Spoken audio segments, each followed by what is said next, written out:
Which movie is genuinely traumatic? Threads. Want to know what a nuclear war would look like for the average citizen? Edit. This blew up. Thanks for the awards and upvotes. Anyone interested in seeing it can watch it on YouTube currently. Definitely for mature audiences, though. This is the most terrifying movie I have ever seen. It refuses to turn away from the parts of nuclear war that every other movie glosses over. Absolutely, compellingly awful to contemplate.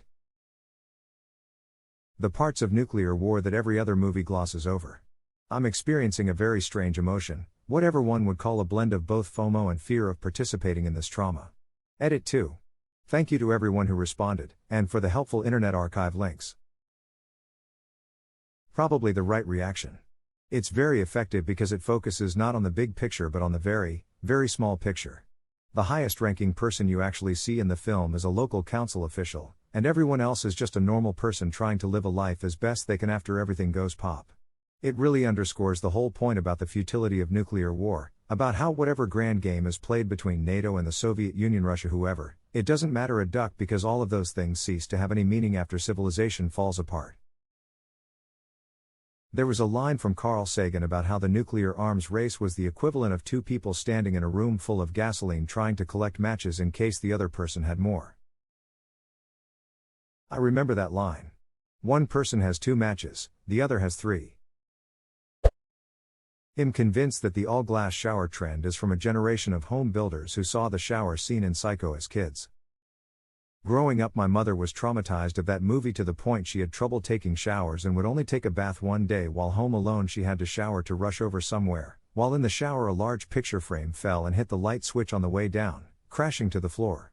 She said she screamed for a few minutes, sat there panicking, then got up and looked and realized what had happened. To my knowledge, she has not taken a shower since and probably never will. I saw Psycho back in middle school, and for years after I would bring my cat into the bathroom with me while I showered. I didn't really expect him to defend me, but I guess I was hoping he could at least warn me that I'm about to murdered. Must have worked too because I wasn't murdered until after he died. Wait. When the Wind Blows from 1986. For anyone who doesn't know it, here's a short summary from Wiki. The film accounts a rural English couple's attempt to survive a nearby nuclear attack and maintain a sense of normality in the subsequent fallout and nuclear winter. Just thinking about this movie gives me chills, and not in a good way. Probably one of, if not, the most disturbing movies I've ever watched. I felt sick for days. I found this movie because Roger Waters of Pink Floyd did the score. Tough to watch. Grave of the Fireflies. It's the story of every war. God, I was like 14 and someone told me if I liked anime to check out Studio Ghibli. Saw it at the store and was so excited to watch my first Ghibli movie. Edit, took me 7 years to watch another one. Grave of the Fireflies and My Neighbor Totoro were shown as a double feature when it was in theaters in Japan. I love Totoro and Fireflies for obviously different reasons. I cannot imagine watching those two films anywhere near each other, time-wise. Watership Down. My mum took me to watch this at the cinema when I was about 7, thinking it was some cutesy animation about bunnies. She promptly fell asleep and I'm still traumatized from it. Never been able to watch it again. I watched Event Horizon as a 15-year-old who had been left alone for the weekend for the first time at about 11 p.m. on a Saturday night. That was over 20 years ago and I'm still not really over it. I was traumatized by the ending of The Mist. I had previously read the short story in one of the Stephen King anthologies, I forget which one, so I was not prepared for the ending they went for in the movie. Spoiler, it's not the same. Probably the worst part of the ending was the fact there is no music over the credits. Just ambient noise to let you sit there and truly take in what the duck just happened. I just watched Invasion of the Body Snatchers last night and it does the same thing. It was so perfect. Following a bleak ending, the screen just cuts straight to black and the credits roll with all the fanfare of a group of mourners leaving a funeral. Edit, oh, and you can watch it for free on YouTube, which is how I saw it. They have been showing a lot of great classic movies on it for free lately. I recently watched Spaceballs and War Games on there too, they hold up amazingly well. Trainspotting. Saw it once, and I'll never forget it. The Baby. Kids. I have no legs, I have no legs. It's just me, it's Casper. I will never forget that line. Duck that scene. The movie itself probably isn't, but when I was a kid and saw the wire scene from Ghost Ship, I was pretty traumatized. Possibly the best ever opening scene of a genuinely dumb movie. I honestly remember virtually nothing else about the movie. Lorenzo's Oil is a hard film to watch because it's about a child who's dying of an incurable genetic disorder. It sticks pretty closely to the medical facts of the case it's based on, and it unfolds from the parents' point of view. Harrowing stuff even though the story isn't totally bleak, and it was nominated for awards. Fun fact. Not really fun, that disease runs in my mother's side of the family. I had 2 cousins die from it in their 20s. One of them took Lorenzo's Oil. It extended his life a few years, but ultimately he lost that battle. Also, I was an extra in that movie. Come and see, literally no other movie compares to the trauma one feels upon finishing a viewing of it. Saw this recently. I was in tears bawling by the end of the barn scene.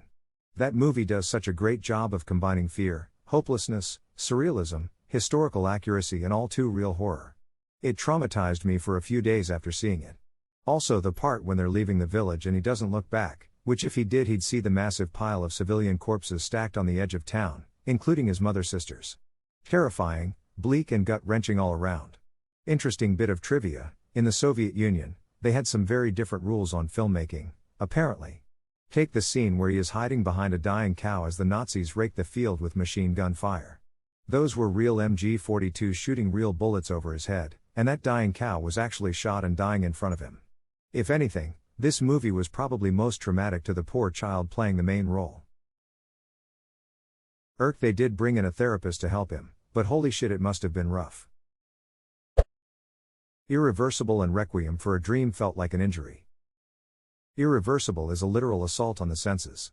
Towards the beginning of the film there was a low-frequency infrasonic noise intentionally put in to make people uncomfortable, nausea and vertigo-inducing. This doesn't include the incredibly disturbing imagery of the film. The extremely violent drawn-out rape scene, the smashing a guy's head in with a fire extinguisher. It was a heavy, unrelenting film. The Road book was even crazier. Papa? Are those the bad men? I have 2 bullets left. One for you and one for me. Sums up the experience of that movie for me. Brutal.